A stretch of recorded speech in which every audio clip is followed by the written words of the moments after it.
Hello everyone, and here is some peak oil math. We have a U.S. consumption, 7.2 billion barrels per year, and then these are the U.S. reserves, and this is the U.S. reserves not including shale gas, which is very inefficient. So not including shale gas, we only have 2.6 years left. This is just simple division. And then our total reserves, we have 4.5 years left. Hop over to world crude demand. It's about 35 billion barrels per year.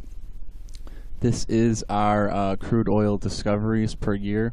As you can see on this list, there has only been 1 year since the year 2000 that has been over the consumption rate. The consumption rate is 35 billion barrels per year.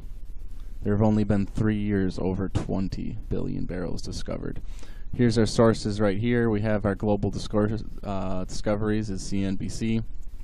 U.S. reserves is a U.S. government agency, energy agency, and then crude consumption, same source, and global crude consumption is from Wikipedia. So all of these numbers are they're sourced from good sources, and it's really from there just some simple division and subtraction. Our net change for 2017 alone for global reserves was 28 billion barrels lost. Burnt up and not coming back. Here's a chart. We have world petroleum consumption per capita. Actually, wait, this isn't even per capita. This is just total consumption here.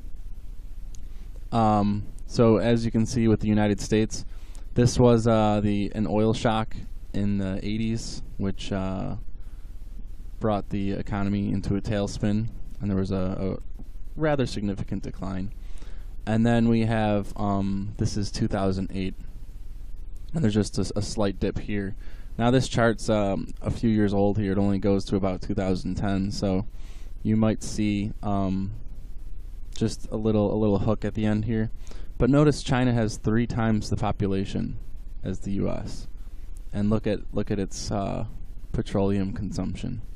And then you can see Russia right here, their former empire, fell apart in 1990, and its oil consumption dropped by almost 2/3.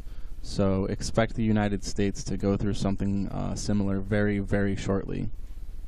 And since we're talking about global oil reserves and a global economy, when the U.S. crashes, expect most of the world to crash as well, because we're very, very tightly linked with the global oil markets, since the price of oil is tied to the U.S. dollar. You can look at the price of oil in 2008 when there was a supply shock.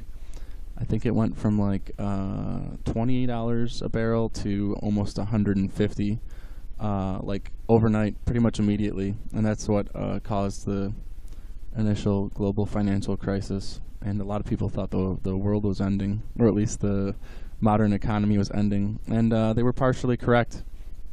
It was just delayed slightly.